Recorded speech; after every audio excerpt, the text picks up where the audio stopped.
Muy bien, señoras y señores, 17 y 12 minutos en la República Argentina. Y yo le voy a decir la verdad, somos medio suicidas en este programa. Porque estoy invitando a una persona que no la conocía personalmente, pero que sí la leo casi todos los días.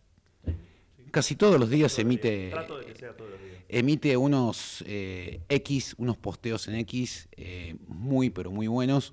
De hecho, una de las personas que más sabe de energía, dos en realidad, que más saben de energía, hablan de sus posts, por lo tanto son importantes.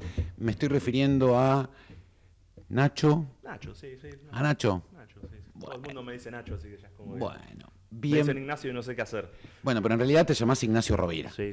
Así Eso. que Nacho, bienvenido a Polémica en el Business. Muchas Muchísimas gracias por acercarte en este día fresquito de Buenos Aires. No, por favor, muchas gracias por la invitación. La verdad que siempre es bueno que llamen y se interesen. Así que No, además gracias. es un tema interesante. Bueno, nosotros hemos recibido bastantes geólogos aquí en el programa. Bien, perfecto. De gran talla, que han estado en grandes proyectos. Bien. Ahora, sabemos lo que hace un geólogo.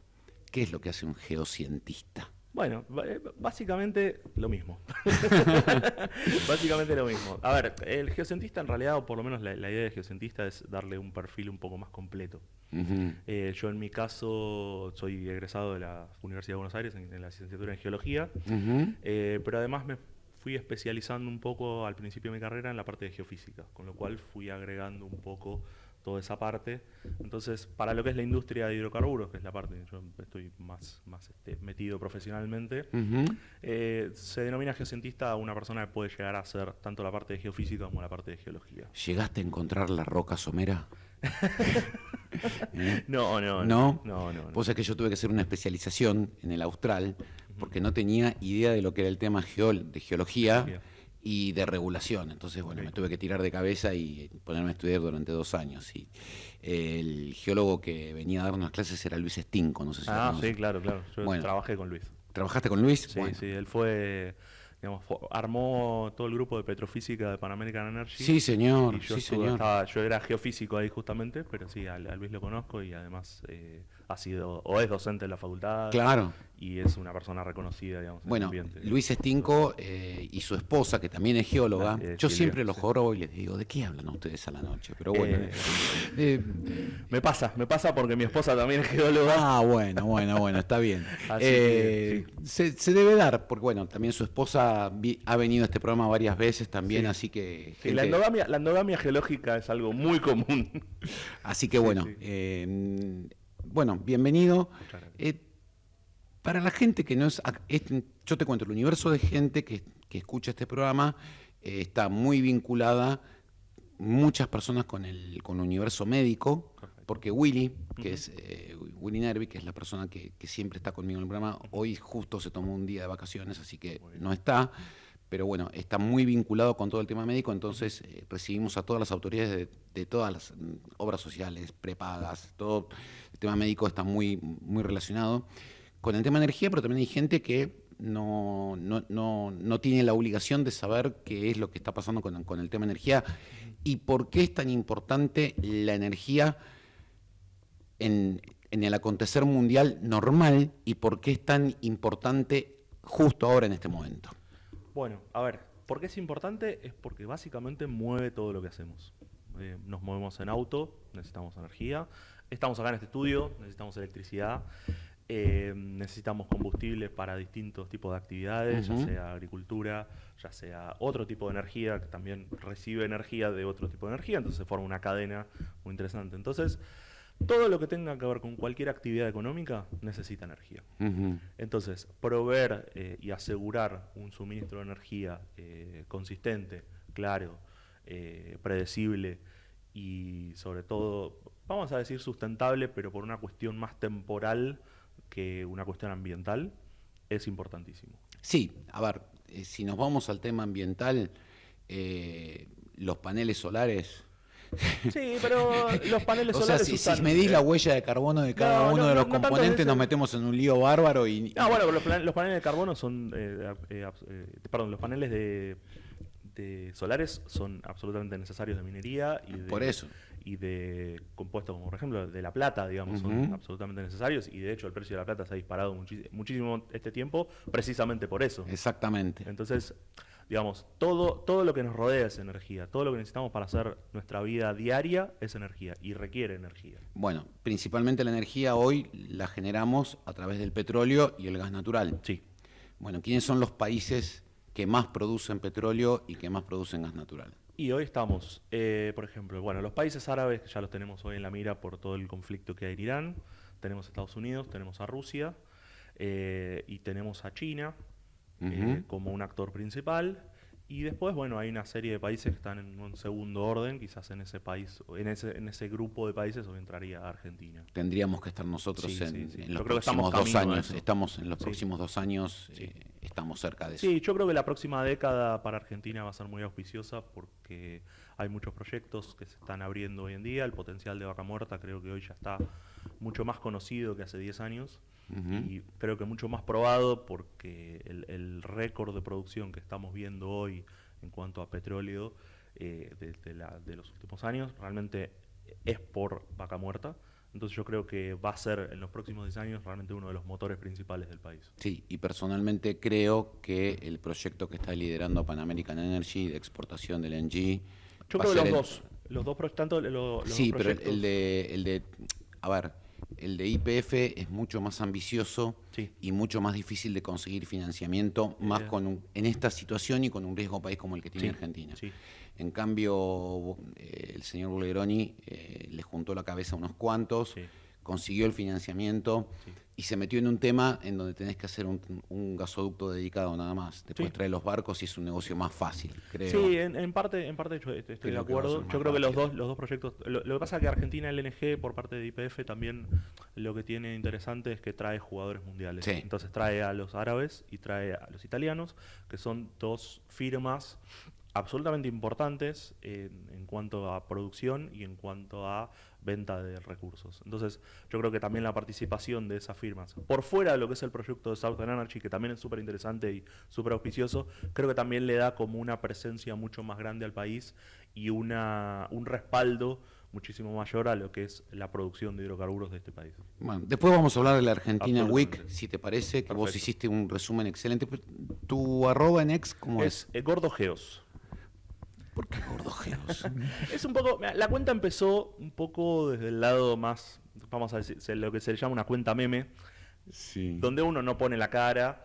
Obviamente el contenido era el mismo porque estaba escrito de la misma manera y dirigido a las mismas personas, pero al no poner la cara, al no poner un nombre, era como, bueno, más del ambiente de Twitter. Después me fui dando cuenta que había un espacio de mejora y ese espacio de mejora estaba en poner la cara y poner el nombre y ponerle una firma a eso. Entonces ahí aparecí yo con mi nombre atrás de eso. Y el arroba quedó, más que nada por, digamos, el ecosistema de Twitter, los gordos tuiteros, es como una fauna bastante particular y me pareció bueno, digamos, engancharme un poco por ese lado y realmente creo que hay un cierto reconocimiento y cierra, porque no había ningún otro gordo geología dando vueltas. No, Sí. así hay algunos que hablan, pero no con el nivel de detalle y tan en castellano, cuando digo en castellano que cualquier persona lo puede entender como Sí. lo estás haciendo. Bueno, la idea de la cuenta es un poco eso. Me parece que con todo este boom energético que hay, este boom de los recursos naturales y todas las historias que ya hemos tenido, digamos, de falta de explicación,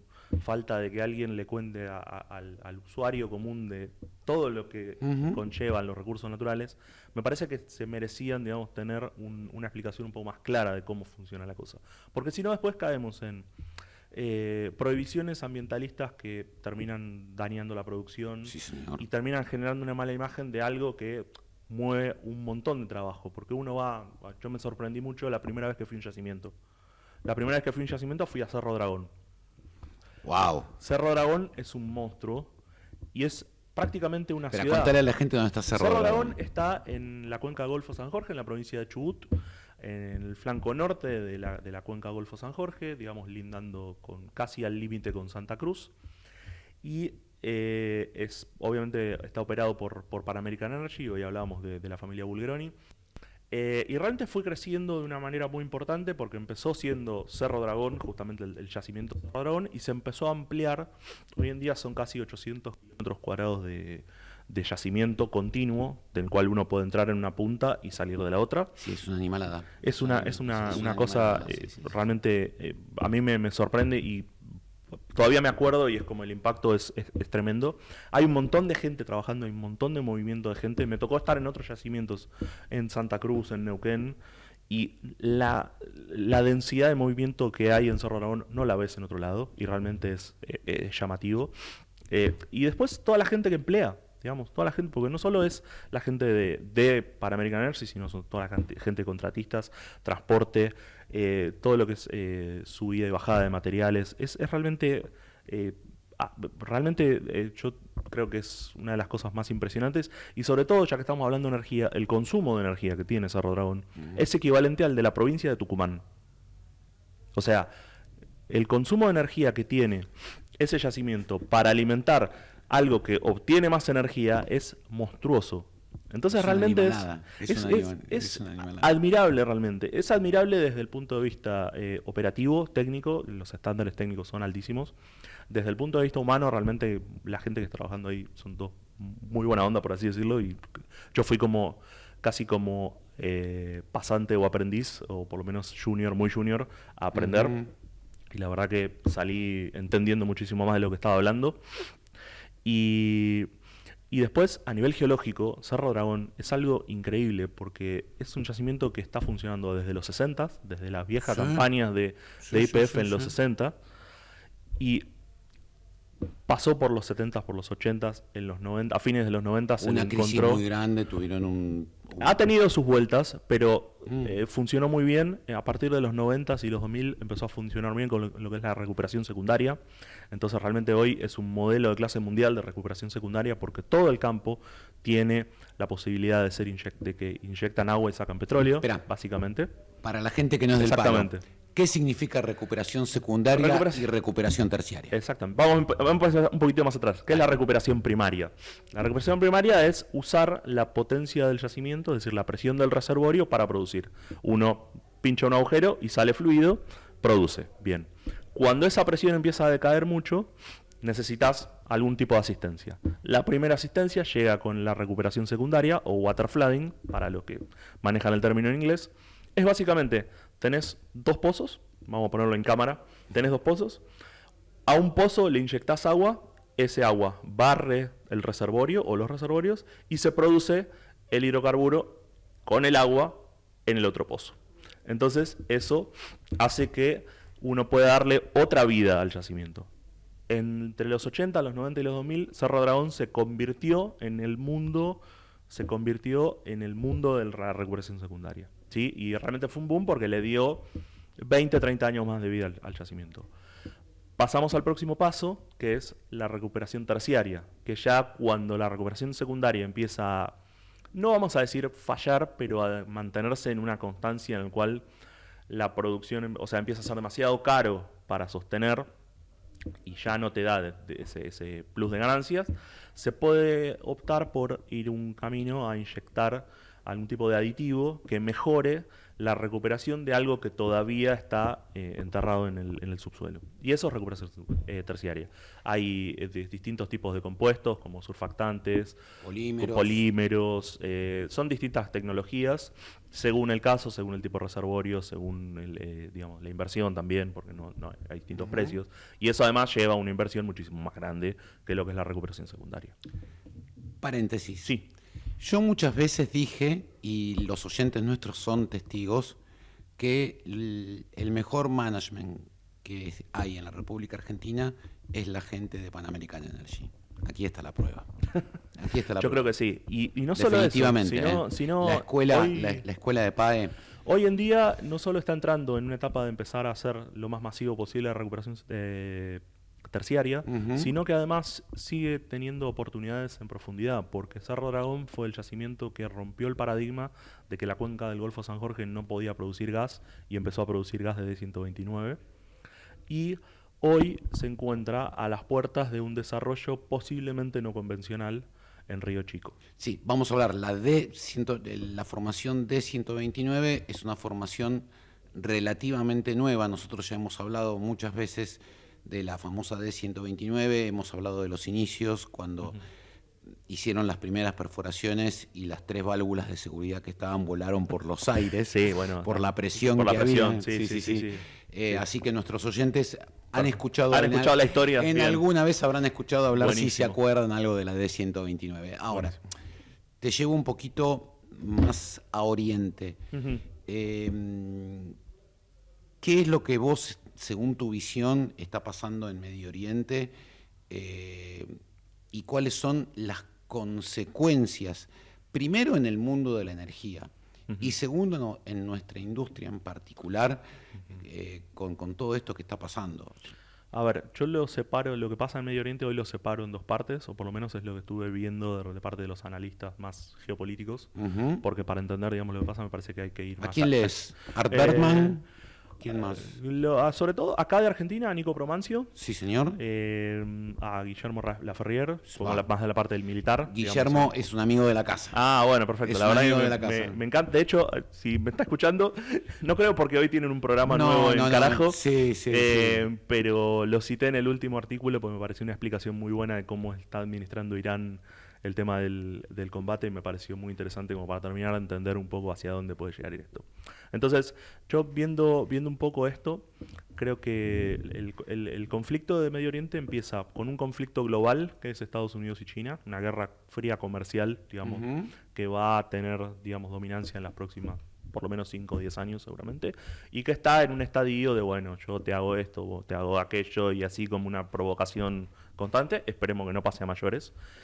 Y después, los conflictos locales de Israel con todos los países árabes, o Israel con Irán, y Irán con el resto de los países. Digamos, hay como cuestiones más históricas y culturales ahí dentro que, bueno, obviamente estaban en tensión, y cualquier pequeña mecha que se haya encendido ahí iba a encender.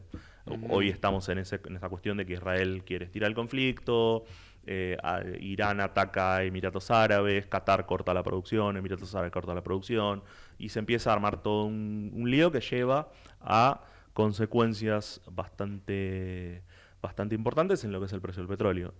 Pensemos que hace un mes el Brent estaba en unos $65, menos de 70. Vuelvo. Sí. Yo trato de bajar para Por supuesto, pues yo me voy. No, está perfecto, y sos súper claro, pero por las dudas. El Brent es el precio del barril de petróleo de referencia con el que se mueve la República Argentina. Básicamente, sí. ¿Okay? Exactamente. ¿Por qué aumentó el precio de la nafta? Porque todo, bueno, es por la variación del Brent, que hace 3 semanas o 4 semanas estaba en $69. Ojo que hay algunas otras cuestiones hay también. Otros componentes Sí, también, totalmente. pero básicamente, Sí. pero también depende del precio de exportación de Argentina. Sí, exactamente. Y de los impuestos internos. Pero sí. Que también es otro mundo. Otro mundo que tenemos tiempo para hablar de eso. Pero bueno, Exactamente. digamos que el Brent es un barril de referencia, Sí. un precio de referencia, Sí. que estaba en $69 y hoy está en 101. Exactamente. Exactamente. Siga, señor. Entonces, sí, hoy está en alrededor de 100, pero vino que subió a 120, bajó, volvió a subir, después había estado en 90, después, y todo va cambiando mucho con qué es lo que se diga, qué es lo que pase. Y entonces toda declaración es tomada como una mejoría, toda acción bélica es tomada como un empeoramiento, entonces sube el precio, y estamos ahí todo en un cabeceo bastante, con una psicosis bastante importante en ver a ver qué pasa con el precio del petróleo. Yo por eso trato a veces de alejarme un poco y ser un poco más cauto respecto de decir qué va a pasar, realmente nadie lo sabe.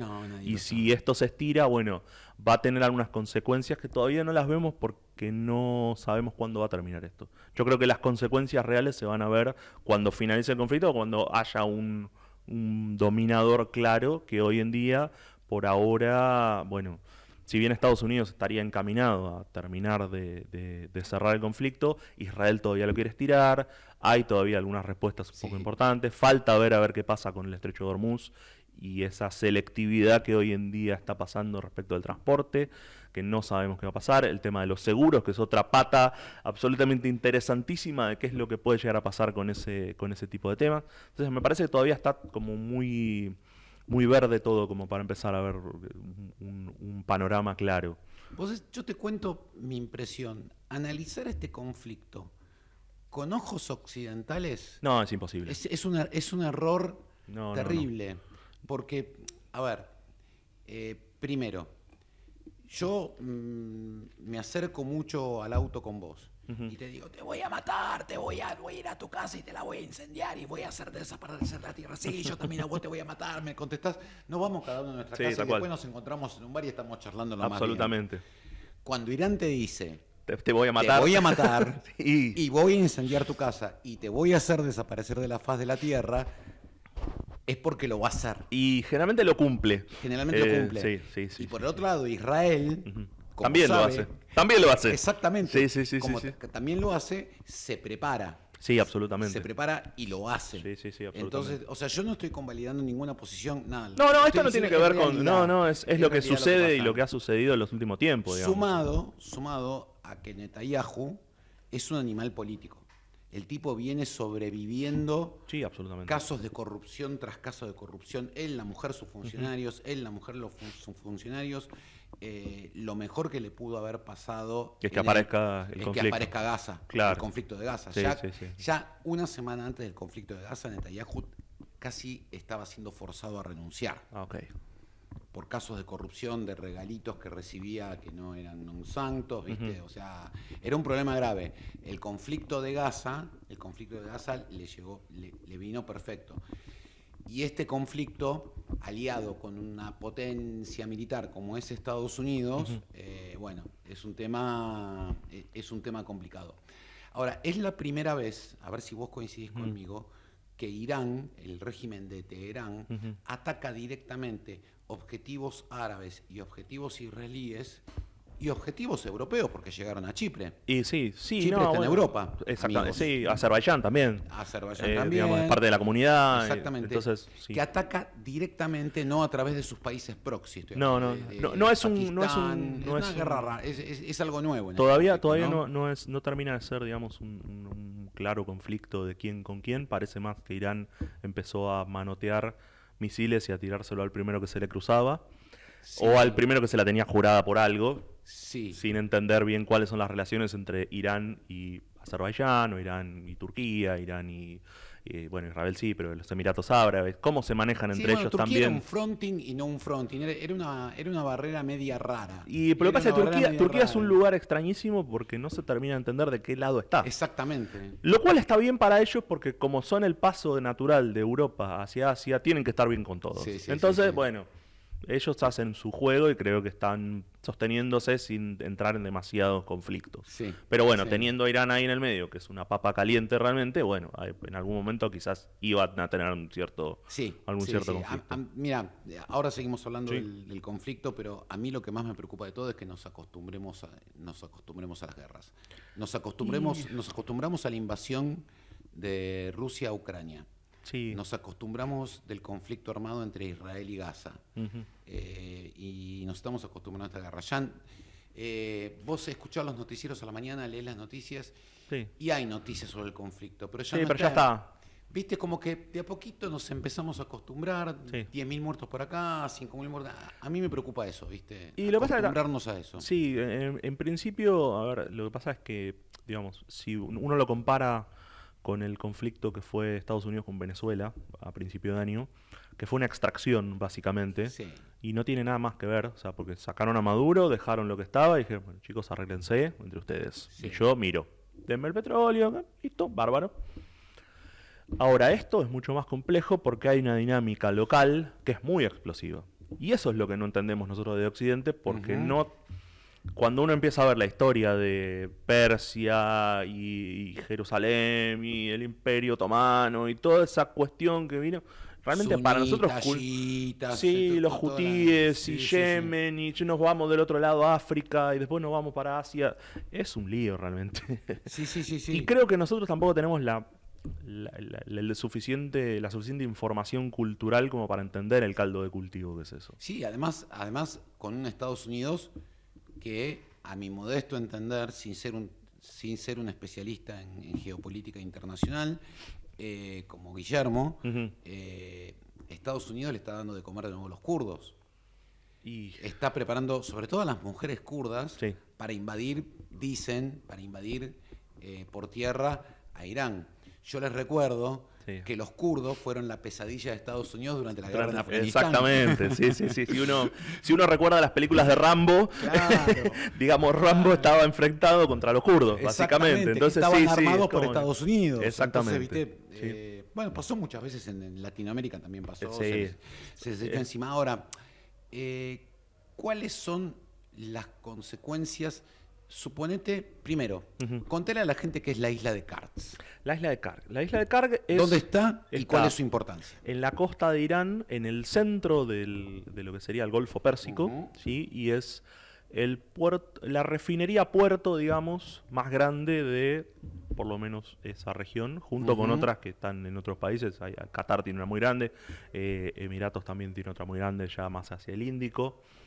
Pero es, digamos, lo que le da de comer al régimen, por así decirlo, Bien. porque el régimen se sostiene gracias a la venta de los recursos de hidrocarburos, y es, digamos, el principal punto de salida por el cual el régimen puede seguir facturando y sosteniendo, digamos, su modelo de gobierno. Básicamente es eso. Hoy en día se está coqueteando con la idea de invadirla, atacarla o destruirla. Yo creo que destruirla sería una muy mala idea, porque después las tendrías que reconstruir y para reconstruir Irán a futuro, si vos lográs sacar el régimen, digamos, teocrático, vas a tener un conflicto importante en el hecho de cómo sacás la producción, porque Irán tiene una producción grandísima. No se construyen refinerías, hace mucho tiempo que no se construyen Exactamente. refinerías. Y construir ese tipo de refinerías también es muy... Que tienen fecha de caducidad de 20, 30 años, que Sí. en esta industria 20, 30 años es mañana. Claro, que se tiene que haber empezado a construir un reemplazo hace 20, 30 años y Exactamente. no pasa. Entonces, bueno, Exactamente.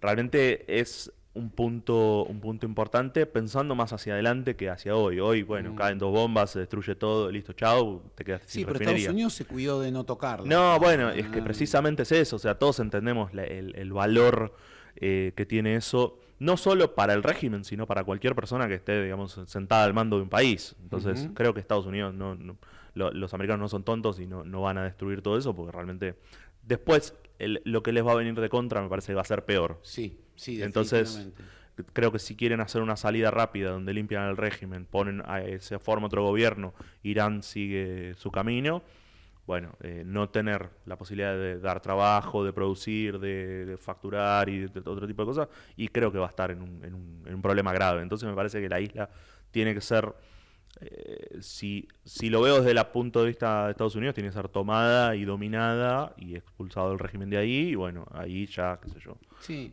y con un barril a 85, 90 dólares yo creo que Estados Unidos está cómodo. Absolutamente. Estamos todos cómodos. Estamos todos Porque cómodos. nosotros también estamos muy cómodos con eso. Sí.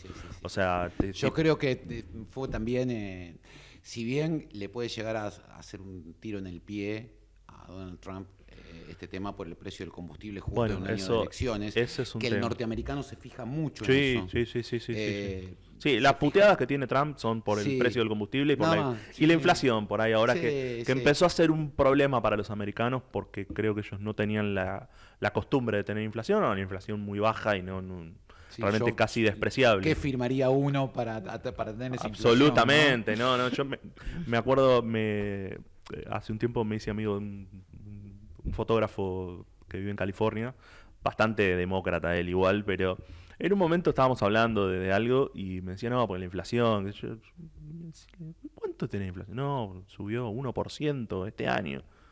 Y yo miraba el chat así diciendo... Ni Argentina. No, flaco, mirá, no, bueno, sí, qué difícil, ¿no? Pero si querés venir te explico cómo funciona eso. Pero bueno, digo, no están acostumbrados a eso y de repente en algún punto, post pandemia, se vieron enfrentados por eso. Y como que fue una cuestión importante. Entonces, digamos, todo este tema de la presión inflacionaria potencial por el precio del barril, el aumento de los combustibles y una afección, digamos, importante en lo que es la cadena productiva agro y todo lo que está detrás del precio del combustible, bueno, no es para andar estirando mucho el tema. Por eso yo creo que Estados Unidos estaba pensando en un conflicto que duraba 1 o 2 meses y hoy no sé si va a durar 1 o 2 meses. Yo tengo la impresión que no. No. Mirándolo con ojos de Medio Oriente, tratando de entender y escuchando a la gente que sabe, sobre todo a Guillermo Laferrere, por ejemplo, es un tipo que por Twitter te explica todo. Te explica todo, sí, absolutamente todo. Creo que esto va a ser más largo. Y a ver, yo creo que Estados Unidos va a encontrar un punto en el cual se va a tener que retirar o correrse del medio y que bueno, se arreglen todos localmente. Bueno, mira, hoy Roberto Brandt, persona que te manda saludos, muchas gracias. Mandó un tuit en donde, haciendo un mapita de todos los principales países de Europa, quienes apoyaban a Estados Unidos en esta gesta y quienes no. Y no está definido tampoco. Estoy manontropo, ¿viste? Sí. O sea, está un barco francés que forma parte de la cápsula de hierro. La cápsula de hierro no es solamente que sale de Haifa, sino que hay barcos, hay aviones, hay de todo. Hay de todo ahí. Los ingleses más o menos. Los ingleses medio que casi, sí, no les quedó muy, o sea, yo creo que con el golpe que tuvieron con el tema de los seguros, dijeron, bueno, vamos a meternos un poco más. Es la capital del seguro. Claro, y principalmente la principal aseguradora, que es Lloyds, que es la que estuvo en la polémica, tiene su base en Londres, está muy agarrada con lo que es el gobierno inglés y el servicio de inteligencia, entonces, digamos, no se pudieron hacer tanto los boludos como hubieran querido, creo. Porque, digamos, tienen sus temas políticos internos que creo que los llevan a estar como en una cuestión más de no saber qué hacer. Sí, y esto también le conviene a Trump. Porque Trump se quiso sacar... O sea, para mí hay un orden mundial: China, Rusia y Estados Unidos.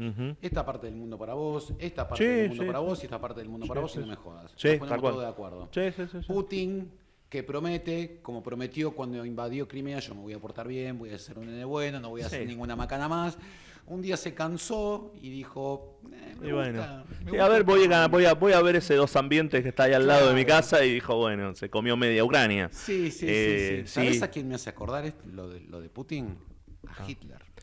Cuando Hitler firma el gran pacto con Stalin y les promete que por 10 años no va a entrar. Sí, y termina queriendo entrar. Después lo destruyen, pero un día se cansó.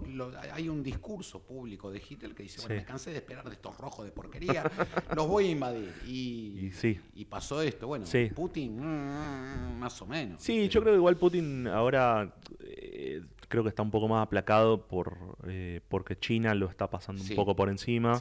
Él está muy subordinado a China porque no le queda otra, ya que tiene sanciones hacia el lado de Europa. Pero bueno, también ahora Trump le dijo, bueno, ok, vendeme un poco, te bajo las sanciones. Un poco manontropo, ¿viste? Sí, como que bueno, se puso un poco más laxa la cuestión. Claro, para los que nos están escuchando, el viernes de la semana pasada, a última hora, Estados Unidos liberó...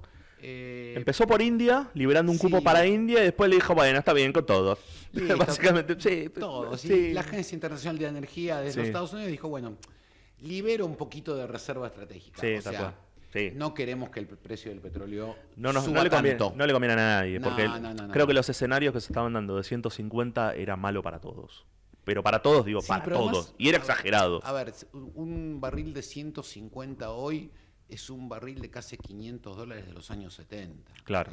Es un delirio. No, tal cual. En los años 70 hubo gobiernos que cayeron por ese precio de ese barril. O sea, si vos llevas el barril a moneda constante del 70 para acá, un barril de 150 es un barril de 500. ¿Viste? O sea, 150 era en los años 90, cuando Petrobras desarrolló todo su offshore, donde todos éramos machos. ¿Viste? Claro. Con un barril de 150 éramos todos machos. Bueno, pero también en la época de los 2011, 2014, con el barril a 120 se desarrolló todo el shale. Entonces, digamos, hay potencial un poco ahí, pero me parece que no son sanas esas cuestiones. No. Yo creo que la industria misma ya está lo suficientemente madura como para decir no. O sea, esto no nos sirve, no hagamos boludeces. Entonces también eso le da a los gobiernos la potestad de decir, bueno, hasta acá puedo ir y hasta acá. La industria se tamizó. Yo creo que quedaron los mejores. Sí, absolutamente. Después de pre-pandemia. Es un circuito que empezó pre-pandemia y post-pandemia. Pre-pandemia, cuando se dieron cuenta muchos de los local farmers norteamericanos que no podían pagar los créditos que habían tomado contra los bancos a $120 el barril, sí, claro, y que lo tenían a 60, 70, sí. no podían pagar, esas pequeñas compañías petroleras fueron siendo absorbidas por otras majors. Sí, igualmente ahí empezó. Las majors también empezaron a ver que el negocio del shale funcionaba y que les podía ser rentable, y a ellos sí les podía facilitar la escalabilidad. Exactamente. Que no era tan fácil cuando era la parte exploratoria. Entonces, una vez que estaba el desarrollo ya más o menos planteado y los números cerraban, sí, bueno, déjamelo a mí que yo lo hago. Bueno, vos sos geocientista. Los desarrollos no convencionales, por ejemplo, con el de Vaca Muerta, el riesgo geológico, ¿qué es el riesgo geológico? La posibilidad de encontrar o no encontrar petróleo, encontrar o no encontrar gas, es mucho menor. Sí. Pinchás y algo. Sí, no, ojo que la variación lateral, y hoy se está viendo un poco en Vaca Muerta. Vaca Muerta empezó, digamos, vamos a poner, para los que puedan hacerse un mapa mental de Neuquén, en el eje Añelo-Ciudad Neuquén, digamos, en ese centro, digamos, se desarrolló, o se viene desarrollando fuerte Vaca Muerta, todo el Vaca Muerta récord que estamos viendo hoy, que es lo que se conoce como el hub core o el core del centro. Es, digamos, una zona absolutamente rica, pero es la zona que tenía la instalación de superficie como para bancar esa producción. Ahora se está viendo que realmente cuando uno se empieza a mover hacia los lados, a zonas que uno la tenía un poco marginal, realmente la producción empezó a mermar, digamos, no empezó a mermar como para volverse loco, pero estás viendo los límites. El hub del centro está viendo los límites hacia el costado. Una cosa es lo que está del río Colorado para un lado y otra cosa es lo que está del río Colorado para el otro lado. Exactamente. Y mismo internamente en el subsuelo, Vaca Muerta no es toda igual, y yo creo que estos años sirvieron como para estudiarlo bien y hoy en día tener un conocimiento mucho más avanzado en cómo son las variaciones laterales de Vaca Muerta, cómo funciona el sistema de Vaca Muerta y hacia dónde moverse o hacia dónde uno puede realmente darle vía libre a la perforación o ser un poco más cauto y decir, bueno, no, espero acá, me voy a otro bloque, me voy a otro yacimiento, espero un poquito. Espero tener infraestructura de transporte para poder evacuar. Bueno, eso también. Tema, eso es otro tema importante. Yo creo que en los próximos 2 años Vaca Muerta debería crecer mucho en superficie. Sí. Porque si no, realmente nos vamos a ver... vamos a madurar mucho una parte del concepto, una parte del play, y el resto va a quedar como subexplotado, porque hoy Vaca Muerta está produciendo menos del 10% de su área total. Entonces yo creo que en ese sentido va a haber que tener un poco de apresurarnos en realmente darle la infraestructura que necesita para poder abrir otros puntos, porque hoy se está empezando a desarrollar un poco el sur, con el gas sobre todo, el norte está teniendo una continuidad un poco más, empezando a tener un poco de continuidad en lo que es el centro con el petróleo. Entonces, digamos, con todo eso, yo creo que lo fuerte va a estar en construir esa facility que le den la posibilidad de evacuar toda esa producción. Vuelvo un poquitito a Medio Oriente. Perfecto. Una de las consecuencias que estamos viendo, por eso yo no entiendo cuando dicen que esto puede ser bueno para la Argentina. No lo entiendo, sinceramente no lo entiendo. Económicamente es un desastre porque económicamente hablando, estos tipos de crisis generan recesión y aumento de los precios a nivel internacional, entre ellos todos los productos agroquímicos. Sí, bueno, eso es un tema importante porque el tema de los fertilizantes, con todo lo que es el comercio, digamos, el fertilizante tiene 2 patas, sobre todo en la parte del Golfo Pérsico. La primera es el LNG, el gas, sí, señor, que necesita el gas para digamos, producir los fertilizantes nitrogenados. Y la segunda, no solo para producirlo como materia prima, sino como fuente de energía para alimentar esas fábricas, digamos. Y por otro lado, está la minería de rocas ricas en fósforo, porque hay una minería muy fuerte de ese tipo de depósitos en todo lo que es hacia el lado de Jordania, para el lado de los Emiratos Árabes, Egipto. Creo que Egipto es el más grande, pero Egipto tiene otra salida al mar. Digamos, hacia el lado del Golfo Pérsico también hay ese desarrollo, y mucho de eso salía por Hormuz. Entonces, y eso está haciendo como decir, bueno, ojo, ¿Qué pasa con los fertilizantes? Sí, salen, pero salen con permiso, ¿viste? Bueno. Tienen que cambiar la banderita. Sí, hay que hacer algunas tramoyas. Sí, claro, yo creo que muchos argentinos podrían dar clase ahí de cómo manejarse. Sí, definitivamente. Pero hay un riesgo importante con el negocio de los fertilizantes, sobre todo a nivel insumos, porque bueno, obviamente dan insumos a muchas fábricas e industrias, como por ejemplo en Argentina. Pero estamos hablando de medicamentos, estamos hablando de iPhones, Estamos hablando de un montón de cosas. De un montón, o sea, el abanico es impresionante. Exactamente, sí. Y está empezando a haber problemas en la cadena de suministro. Exactamente. Sí, por ese lado, esa es la mala. La buena, yo creo que el tema de habernos convertido en un país netamente exportador de hidrocarburos, sobre todo a la balanza, sobre todo petróleo. Por ahora petróleo, próximamente esperemos si llegamos a buen puerto con el tema del LNG, creo que de gas también.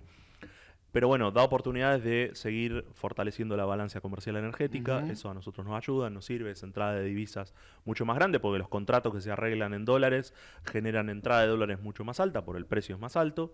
Entonces, por ese lado yo creo que hay una ventaja.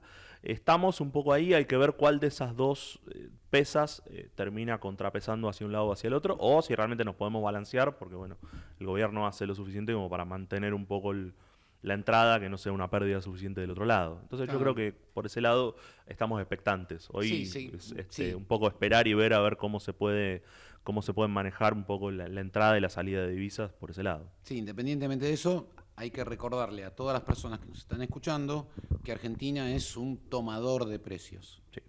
Entonces, por más que estemos nadando en petróleo, por más que estemos nadando en gas, si queremos que las inversiones se sigan manteniendo, tenemos que manejarnos con precios internacionales. Sí, eso es. Nada, ningún barril criollo ni ninguno de esos inventos. No, por favor, ya tuvimos...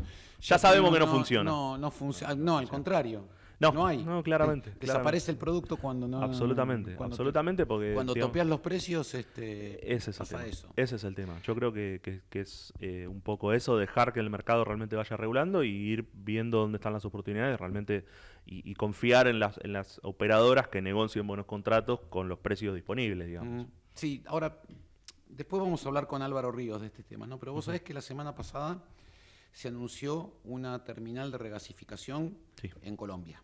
Ajá.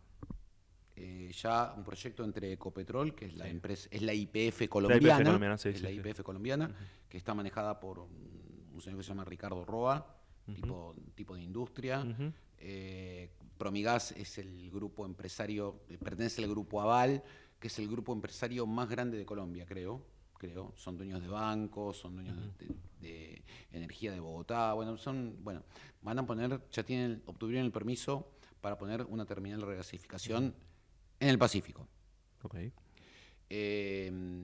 Además, en Perú, Jorge Herrera Descalzi, después de mucho tiempo, le dieron bola con su idea y ya autorizaron la construcción entre Perú Petro y compañías privadas, entre ellas la ex Odebrecht, que sigue trabajando. Sí, claro. Que sigue trabajando para poner otra planta de regasificación.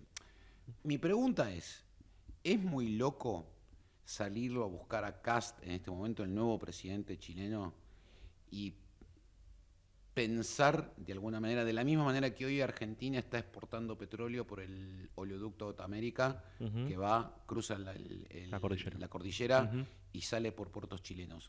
Es muy loco empezar a pensar un proyecto en donde pongamos una planta de licuefacción en Chile y poder abastecer Perú. Bueno, los 12 millones de metros cúbicos día que puede consumir Chile, más de eso no va a consumir, olvídate. Sí. Y que gracias a Dios estamos cumpliendo con los contratos desde hace muchos años. Sí. Pero abastecer Perú, abastecer Colombia y, ¿por qué no, el puerto de la terminal de Manzanillo en México? Yo creo que no es una idea descabellada. Hoy tenemos gobiernos más o menos parecidos. Sí, yo creo que no se podría se podría pensar hacia Chile. Yo la verdad que me gustaría pensar más hacia Brasil, pero va a ser políticamente un poco más complicado, por lo menos en el corto plazo. Sí. Pero yo creo que abastecer a la industria brasilera creo que puede llegar a ser. Te voy a contar un secreto, Nacho. A ver. Te voy a contar un secreto. Yo tuve reuniones con gente de este gobierno. hablando sobre el tema de exportar gas natural argentino, sobre todo de Vaca Muerta, a través de los ductos bolivianos chilenos. Bolivianos para llegar a Puerto Alegre, de Puerto Alegre a San Pablo a Río de Janeiro. En realidad el que empezó con la idea es Álvaro Ríos, con quien vamos a hablar en la última parte del programa. Esto te estoy diciendo hace 5 años. Íbamos a hablar con Pampa, íbamos a hablar con PAE, íbamos a hablar con Tecpetrol, donde estaba Marín. Perdonen el francés, se nos cagaban de risa en la cara. Se nos reían en la cara. Sí. Bueno, amigos, les quiero decir que los primeros contratos de exportación que está recibiendo Brasil de gas argentino está siendo a través de ductos bolivianos y no de gas de Vaca Muerta. Claro. Es gas de Total, de Canarias. Claro. Ok, por el San Martín. Sí, señor. La molécula pasa por el San Martín. Claro. Así es. Así es. Entonces, te pregunto, ¿lo ves económicamente factible o crees que el Pacífico puede tener otra competencia totalmente distinta a la que yo creo que pensando? Mientras más podamos diversificar, va a ser mejor. Después ver hasta dónde podemos llegar, porque uno piensa en México y ya no estamos yendo un poco lejos, pero yo creo que pero está más cerca que Estados Unidos. Sí, absolutamente. Pero yo creo que si Argentina logra fortalecerse primero internamente y después en ser un proveedor de la región, podemos empezar a crecer un poco hacia arriba. ¿Cómo ves a la región vos? Hidrocarburíferamente hablando. Yo creo que hoy, si vamos desde el lado del oeste, Bolivia no es la Bolivia que era hace un par de años. No. Los yacimientos ya están bastante maduros. No, y Margarita y Incahuasi ya están tirando agua a lo loco. Son yacimientos que no tienen la posibilidad de darle algún proceso más allá, digamos, lo que hablábamos antes de recuperación secundaria y terciaria. Son yacimientos que son muy estructurales, muy dependientes de un volumen fijo, y una vez que se agota el volumen, te tenés que ir. Y ya cerraron los contratos con Brasil y ya cerraron las adendas con Brasil y Argentina están cerradas, así que... Sí, Perú con Camisea yo creo que tampoco sigue siendo un all-star como era también hace 5 años. Y queda a ver qué va a pasar con Ecuador y Colombia. Colombia todavía está debatiéndose a ver si va a utilizar las fracturas hidráulicas o no, lo cual me parece ridículo con lo que me contabas recién. Entonces, son todavía incógnitas. Venezuela le va a llevar, yo creo que más de 20, 30 años en recuperarse. Coincido. Entonces, va a ser un descarte, digamos, desde lo que puedan producir. Hoy producían, digamos, Venezuela siendo un país que producía 3 millones de barriles por día antes de la expropiación de Chávez, a hoy que produce un cuarto de eso, que son 750.000, o sea, casi produce lo mismo que Argentina. ¿Y cuánto está produciendo Brasil? Bueno, ese es el tema. Ahí quería llevar. Di toda la vuelta como para llegar ahí.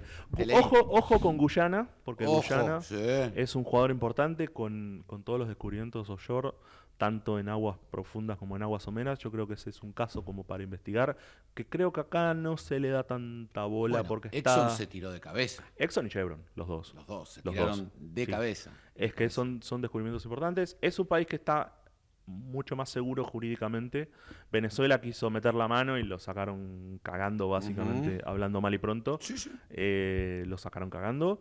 Entonces, bueno, ahí tenés un jugador interesante con un volumen que no va a ser enorme, yo creo, no, por un tema de espacio físico, pero bueno, en la corta yo creo que va a estar participando fuerte. Guyana va a estar chocha. Sí, totalmente. Aparte le subió el PBI, no sé qué fortuna, digamos, porque son 4 y de repente se vieron repartiéndose petrodólares a lo loco. Entonces, bueno, realmente para ellos es una ventaja. Y después está Brasil.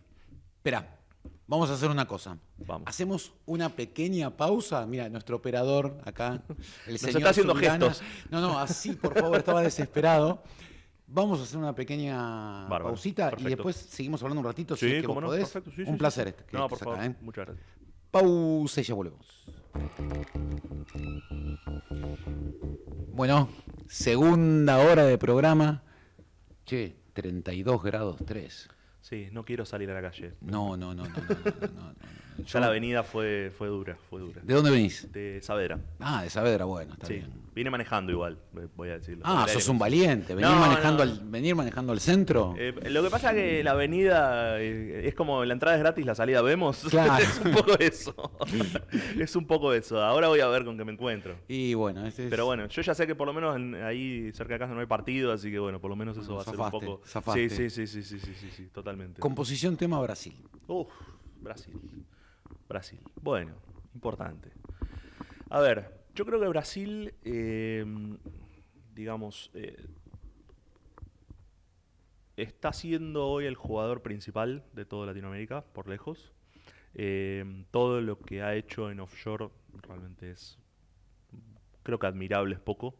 Porque lo hizo desde un lugar de no hacer demasiado ruido con eso. No es que fue diciendo, sí, nosotros tenemos, sino que de repente apareció un momento, y Brasil, y explotó. ¿Te puedo decir algo? Sí, cómo no. Continuidad de política energética, no importa el partido que esté en el poder. A eso quería llegar, digamos.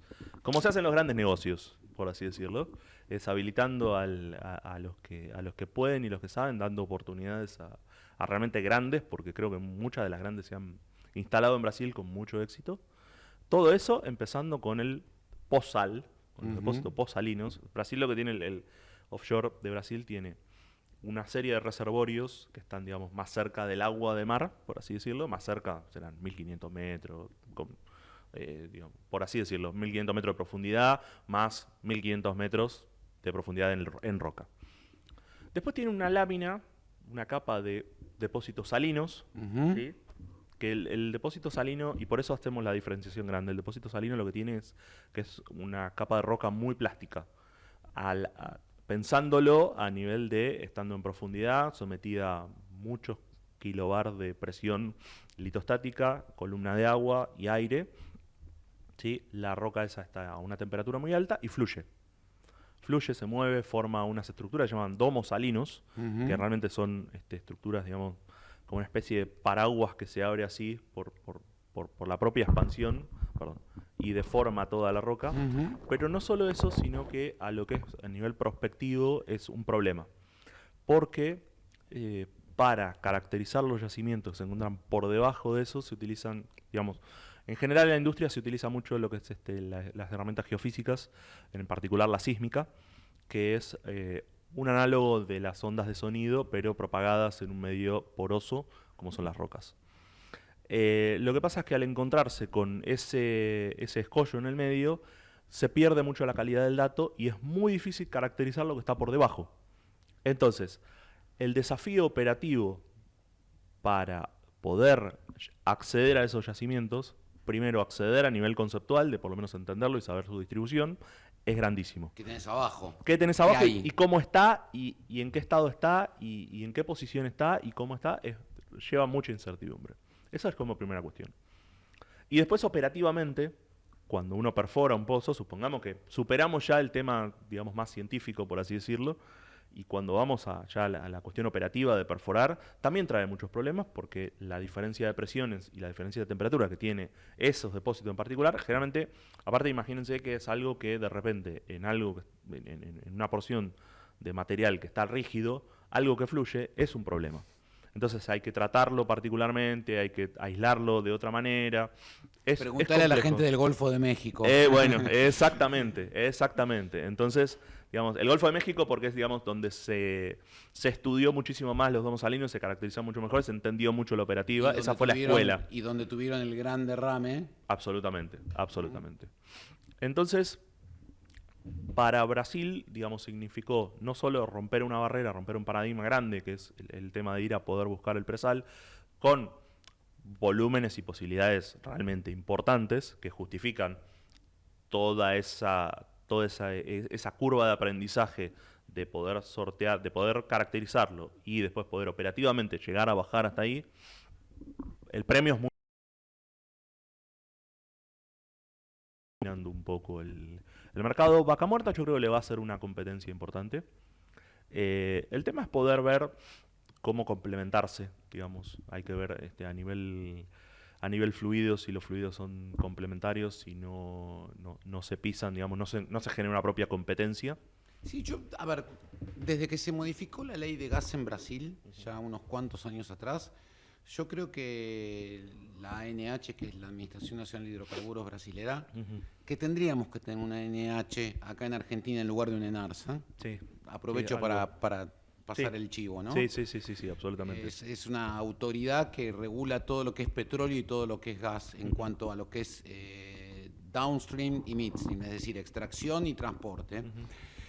Están bastante abiertos, o sea, han autorizado, el órgano de IBAMA, que es el órgano ambiental brasilero, ha autorizado en el norte de Brasil ya a perforar onshore. Sí, ojo que en el sur están con algunos problemas porque claro, todavía están discutiendo el tema de la fractura, lo mismo que pasa en Colombia. Bueno, pero por eso fíjate que muchos contratos se están firmando para que llegue gas natural argentino al sur brasileño. Exactamente. Eso es lo que lo explica. Exactamente. Así que bueno, escúchame, ya estamos casi terminando. ¿Cuál es tu lado B? ¿Qué haces cuando no haces? ¿Qué hago cuando no hago? Exactamente. Soy músico, además. ¿Qué tocas? Toco la guitarra. Toco la guitarra, piano, un poco de producción. ¿Tenés banda? Ahora no. Ahora no. Fijo no. Estuve, digamos, lo último que hice fue participar un poco del programa del Gordo Dan en Carajo. En unos espectáculos que hicieron acá en el Teatro Broadway. Se armó una banda y estuve tocando ahí. ¿Qué onda el Gordo Dan?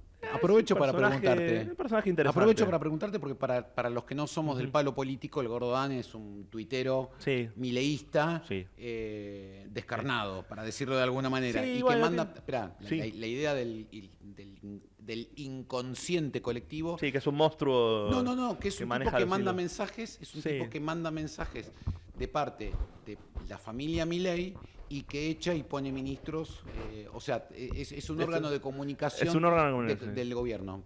Vos lo conocés en primera persona. Sí, a ver, es una persona común, no tiene, o sea, obviamente su lado político lo tiene y es absolutamente válido como el lado político de cualquiera. Lo que pasa es que él, lo expresa y ha sabido cautivar a mucha gente y tiene su grupo de seguidores.